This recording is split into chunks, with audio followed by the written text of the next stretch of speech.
What Now, America? With Archbishop Fulton J. Sheen.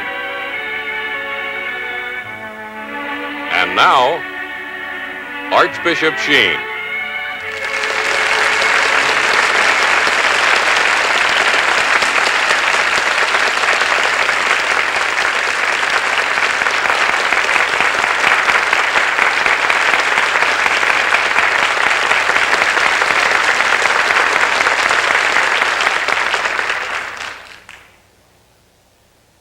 Fellow Americans,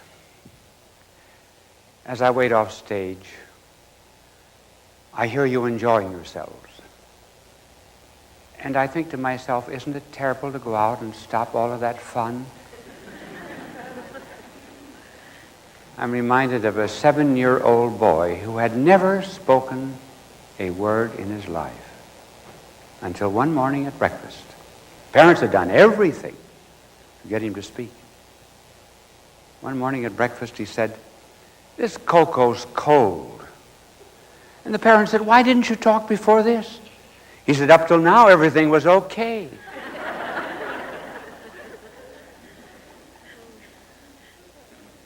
And it's nice to see a crowd like this, too. And apropos of a crowd, there was a woman in New York who was learning English. She was Spanish. And she was learning her Spanish out of her English out of a book without any definite pronunciation. Now you can imagine how the pronunciation turned out when she had no teacher except a book. She went to Radio City for a movie, and the only seat in the entire place was in the middle of a row of sailors. And she started worming her way in, and to each sailor she said, "Squeeze me, please. Squeeze me, please."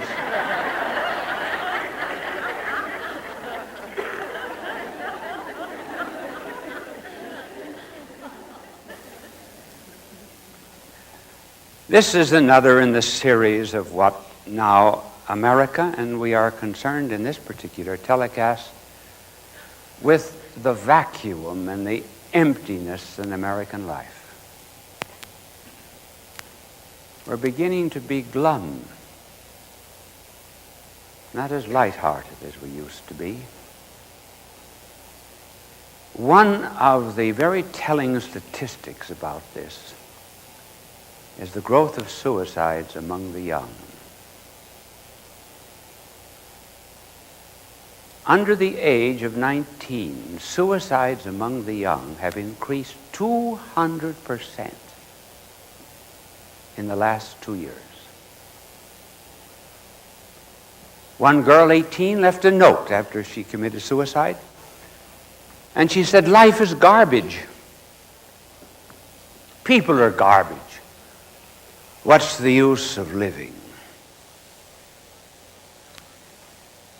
There are more whites that commit suicide than blacks. More city people than country people. More people living in difficult circumstances than the affluent. Many more suicides among those who lead licensed sexual lives than among those who have some restraint.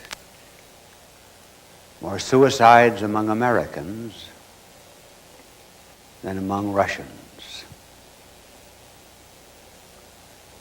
Now, why is this?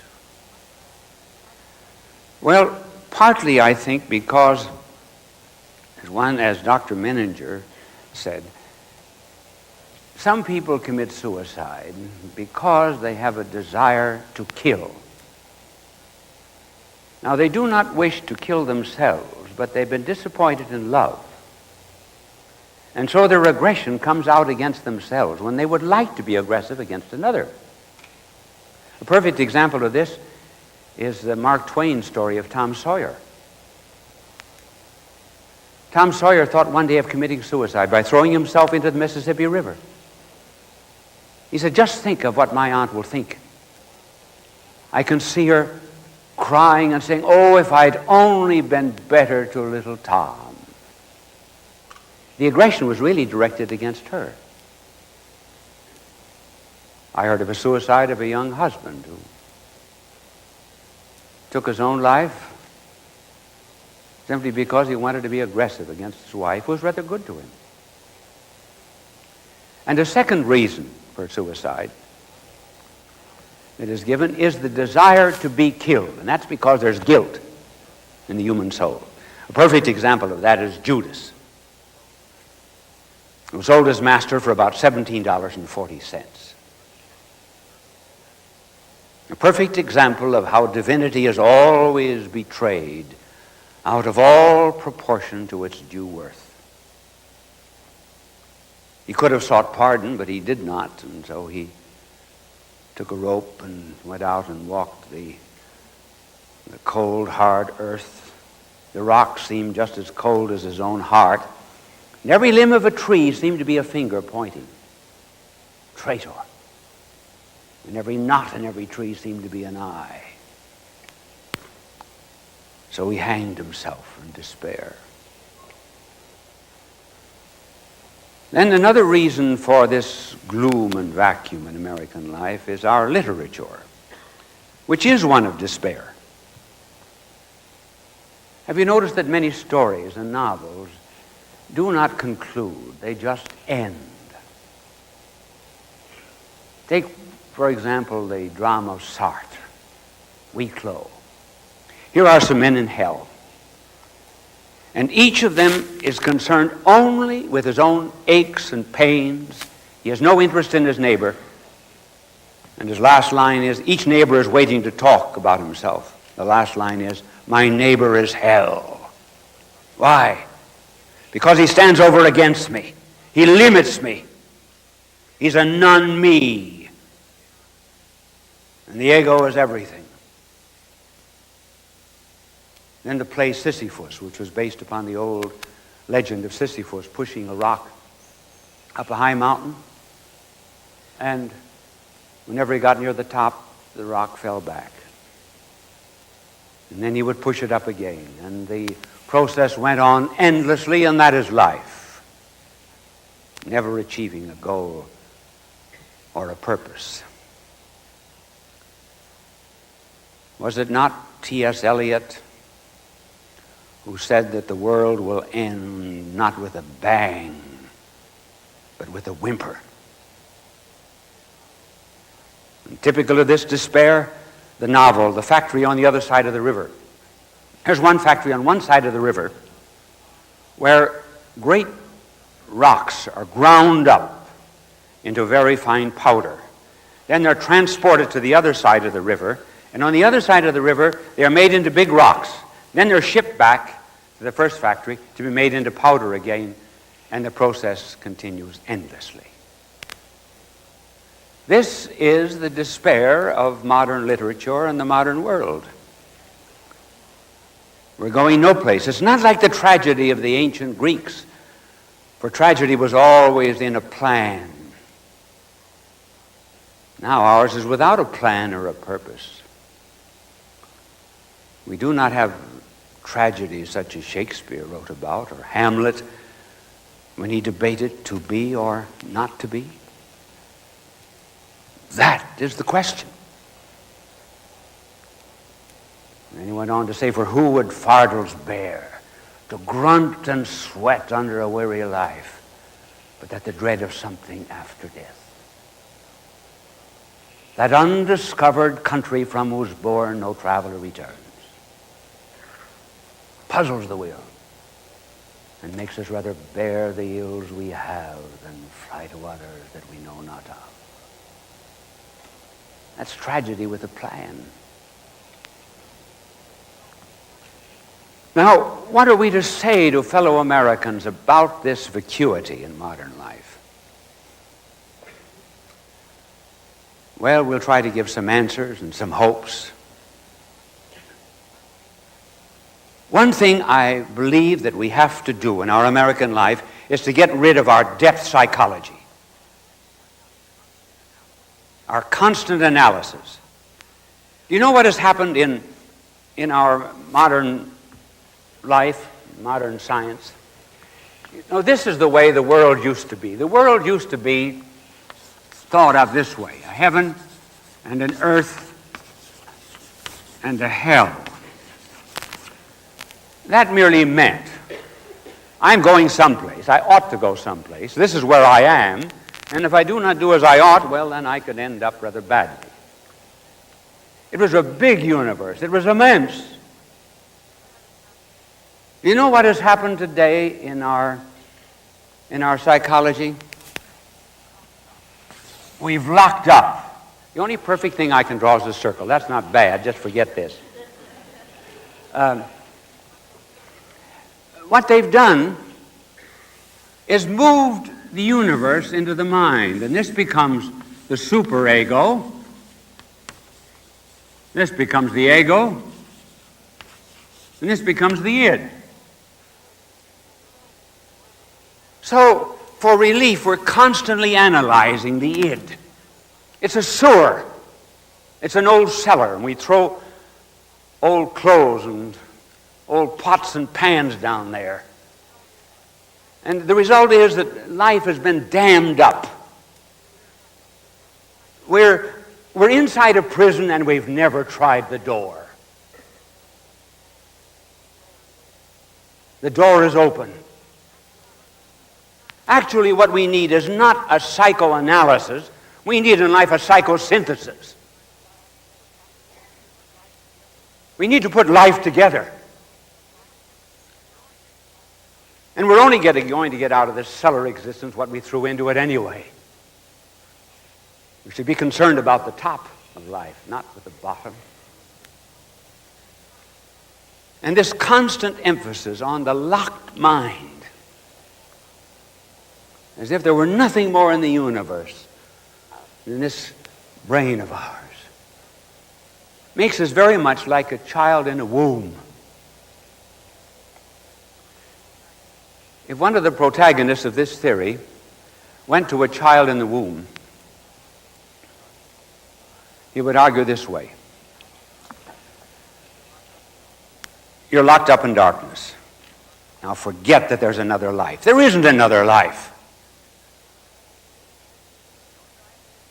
That's the only life there is, the one that you're living.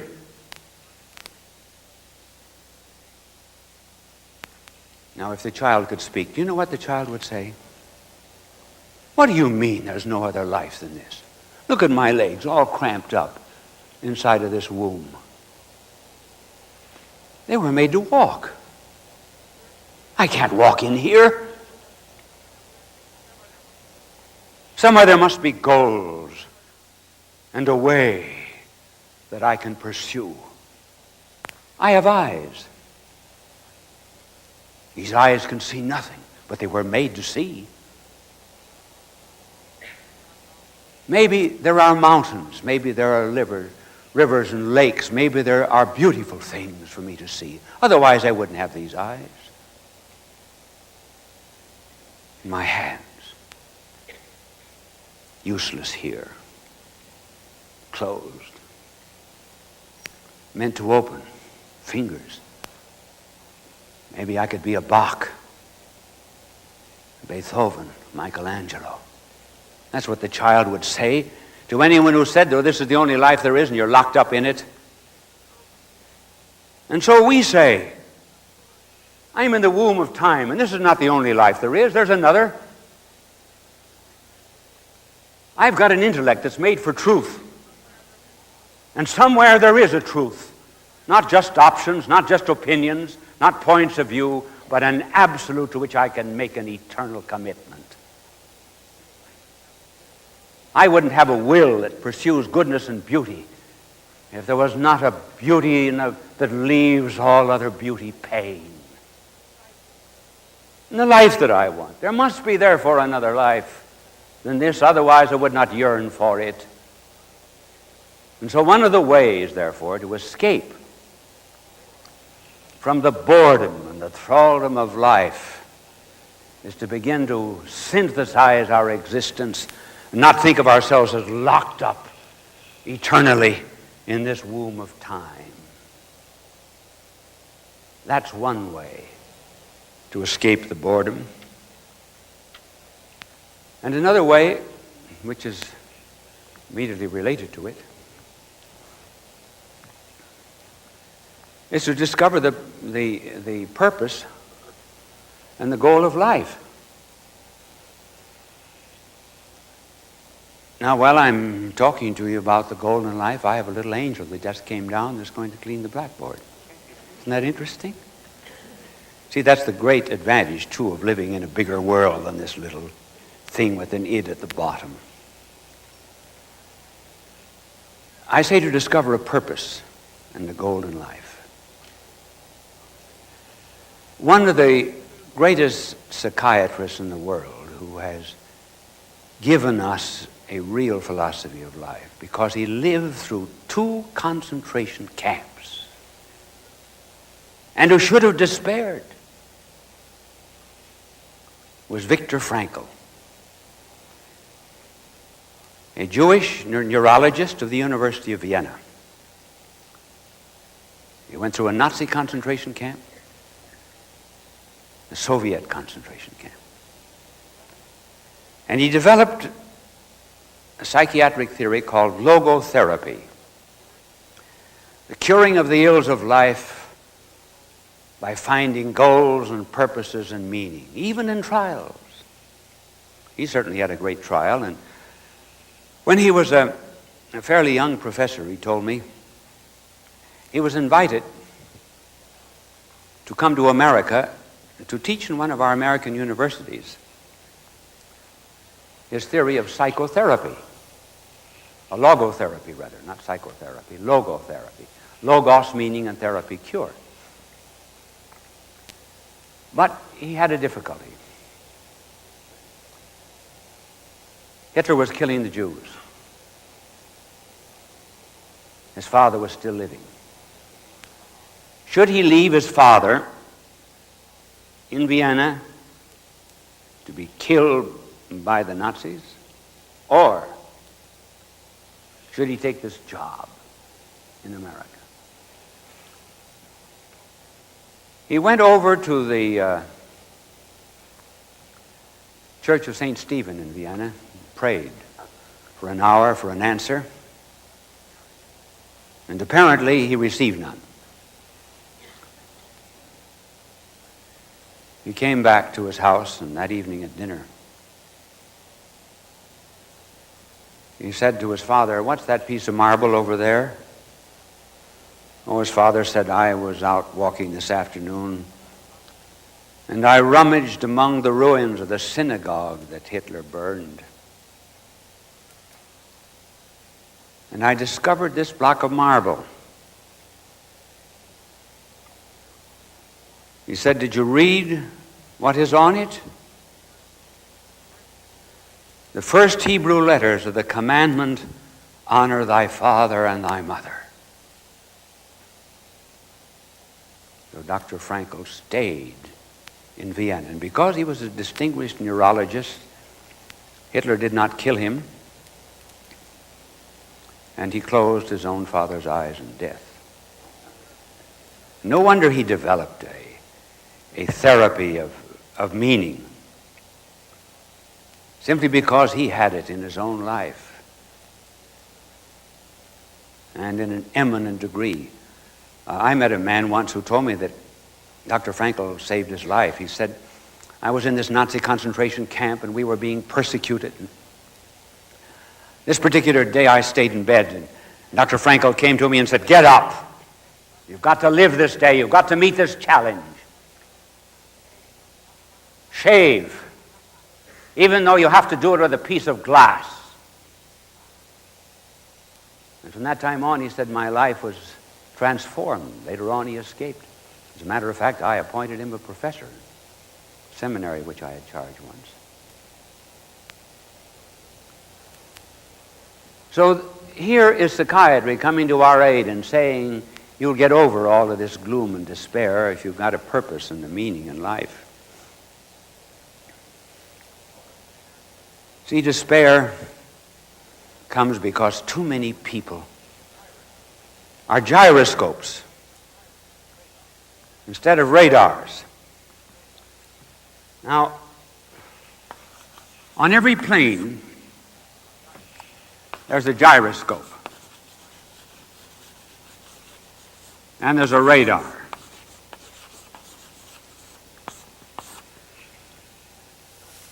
What is the gyroscope? The gyroscope, if you've ever been in the cockpit of a plane, will tell the engineer about every surrounding object, the clouds. Hence a pilot can announce to you, fasten your seat belts, we're soon running into a cloud bank. Other planes, tall buildings, mountains, all of them are registered. Everything from the outside gets onto this gyroscope. Now, that's the way most people are. They're only gyroscopes. They're sensitive to the immediate environment, styled the latest styles, slacks even though there is no slack, anything. Anything that happens to be in, anything that happens to be it. What is the latest? Using the in words, which only last about 3 years. Whoever hears today of the word fascist or involvement, all dead. People have no goal at all except that which immediately surrounds them. And that's why their life is maddening. What they ought to be is a radar. And the pilot will set his radar at a port, an airport. And he will follow that beam. That's what Dr. Frankl means by getting a logos, getting a goal, getting a meaning in life, and then following it all through. And as soon as we stop being gyroscopes and begin to be radars, then life will take on a meaning for us. Then life has, as a result of this, the ability to get beyond despair. Why do people despair? I think in part because they see life as a contradiction. There is the vertical bar of life, upright. And they see life as contradicted by the horizontal bar of death. So life is without any meaning or purpose. Well, it would seem that way. But suppose you put somebody on that cross that would say to you, death is the condition of life. A little sacrifice is the condition of obtaining great success. If there's a Good Friday in your life, then there will be an Easter Sunday. Then there's no longer despair. Death and life are reconciled. So the giving up of something immediate for the sake of something future, that's the way to escape from despair. And then life becomes an adventure. A great joy, a thrill. I remember I crossed the Atlantic about 26 times, and I was seasick about it. Every time but 2 in the days of boats. You remember what Ring Lardner said about seasickness? He said, the first half hour I was seasick, I was afraid I was going to die, and the next half hour I was afraid I wouldn't. Well, I can remember one crossing. There was a dog on the upper deck. And the dog was being shipped from Europe to America. And there was no passenger on board that knew the dog. Anybody was walking on the top deck, he'd growl at it, refused to eat food. And why? Because, well, he was in entirely new surroundings, water, not earth. The earth was rocking. And so to him, life was not even worth living, or was it worth eating? Then on another trip, there was another dog, but there was a little girl on board the boat that owned the dog. And every now and then, that little girl would come up and feed her dog, and the dog was sociable, wagged his tail when strangers came about, and one of the reasons that He did it, I suppose, was this dog new? Well, I don't know where I am. I don't recognize any smell. No hydrants.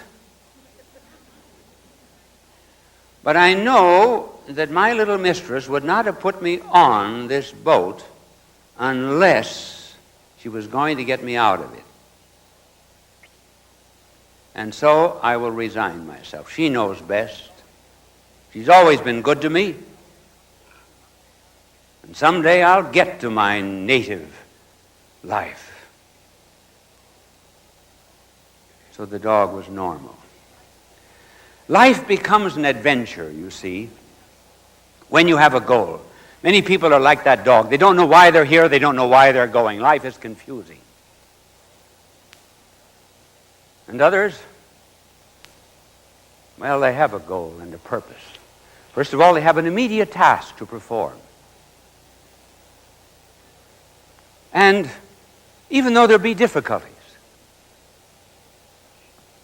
what difference does it make? Sure, there are going to be storms at sea, but these difficulties and storms are not permanent. When I go into a theater or read a book about a heroine being killed, for example, in the first act, I don't close the book or I don't walk out of the theater. I give the dramatist credit for a plot. And so when there are trials and difficulties in life, when there are storms, I still give the dramatist, the divine dramatist, the credit for a plot. It is the last act that crowns the play. Thank you, and God love you.